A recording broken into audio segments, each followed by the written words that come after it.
whole area was basically a black community in the early years. Across the corner on Zonka Park is this monument for the plaque for our twinning with Harper's Ferry and also acknowledging Martin Delaney. Where? Oh, okay. And right here is on this corner where you see King Street Variety was a business built by James Charity. He had a shoe store there. But more significant is where the Provincial Freeman newspaper was printed. Right there where the King Street Variety. Across the corner was Roman Nolan's restaurant, just beyond the railroad here.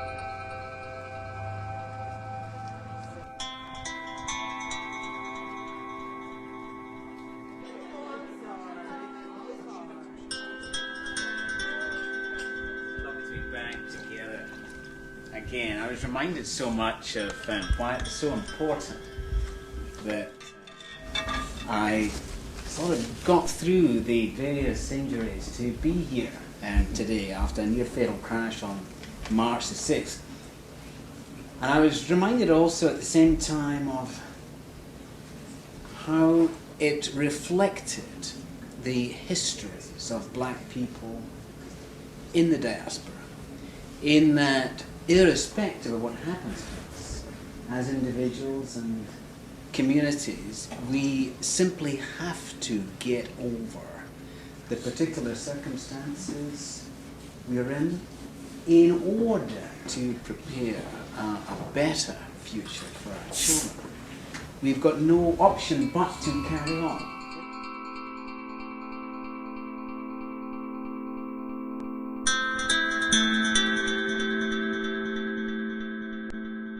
Why the Promised Land? I think that goes back, the name goes back to slavery. When people were trying to, enslaved people were trying to get out of their particular situations, and they always looked at the idea of a promise to move forward. I'm pretty sure that there's a song that's called, that has Promised Land in it, and that's just my thinking that's where it came, the name came, from that particular thing.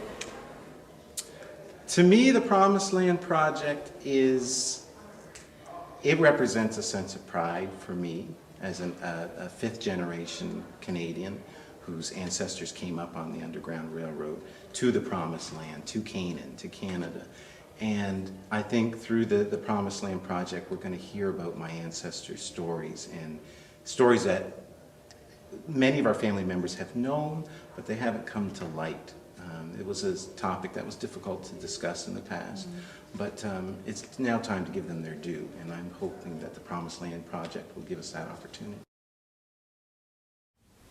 It's a huge project, an amazing project, because as an historian, it's just amazing, because I'll try to see whether I can find archives that could link Britain and the Promised Land, and especially people in Dresden and Chatham. But at the same time, it's a human adventure, really, because it's about stories, history, of course, but about stories of people, stories of struggle, pain, creativity, sisterhood, brotherhood, kinship. It's all about human beings, really. Well, the Promised Land, I think, to me, would fill in the gaps, hold together the relationships of the black settlement communities around Kent County, the Buxtons, the Dawn settlement, Chatham, should, I think, include the Shrewsburys and the outlying places, because the black communities in Kent County were as fluid as the communities at large. For me, it's all the settlements. It's all the places that people went to when they came north to Canada. So it's Amherstburg, it's Windsor, it's Chatham, it's Dresden, it's Dawn, it's Wilberforce, it's London, it's Toronto. It's all of that, because it really encompasses where people lived. in the late 1800s and early 1900s. So, I think it's a little limiting and limited to just say it's Chatham Township and Don, or Dresden. It's all those things. Well, the Promised Land puts that forth, puts that out there. And hopefully with the Promised Land project, we can get more of our story told, not just the black, but the white, the Scottish, the Irish settlements, the Dutch, it's such a melting pot around here. Like where we stand right now, it was the Don Township, Don settlement. But before that, it was a Scotsman who came down the Sydenham River who decided, I'm coming into the bush, I'm going to settle here. It was many years later that, the Don settlement was started. It was the history of black and whites, especially in Chatham, Kent, is so intermixed, is so intertwined, it's all one history. We can't really separate it anymore because they came to the Don, but they settled throughout Chatham Township. I think it's different things to different people.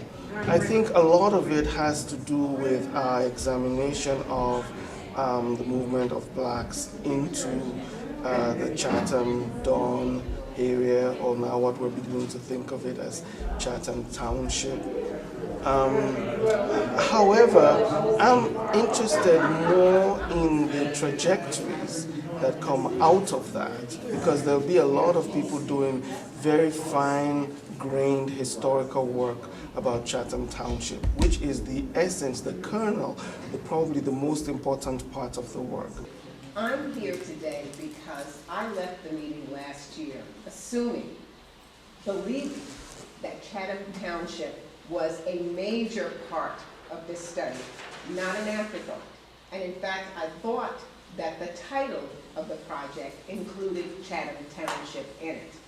I deal in rural communities. That's why I want so much to be a part of this project. But if we're going to focus on just Chatham and the Dawn community, and maybe along the way we bring in Chatham Township as an afterthought, I'm not sure what role I am to play. I'm sorry, I want to respond directly to what you just raised. I'll be very brief about this. The whole idea, as I see this, is there's one thing happening which is very grounded in this area, this Chatham area, whether it's Chatham, Dresden, etc. And the people who are really good historians who are looking at that will give us the scope of how far that goes, who the principal people are, etc. But we did talk about this as a project that also has what we call trajectories. So the project does go very far in terms of geography, all the way to the UK, all the way back to Africa, if you want, all the way to Nova Scotia, all the way to British Columbia, the northwest of the US. It's not that everybody will be working on all of those things. Some of us will be working on some of those. So I think this is one of the things that the Promised Land, I hope, will do, is the trajectories of contact from the south up through this portion of the Underground Railway. So in the early years, the boundaries of what was legal and where a particular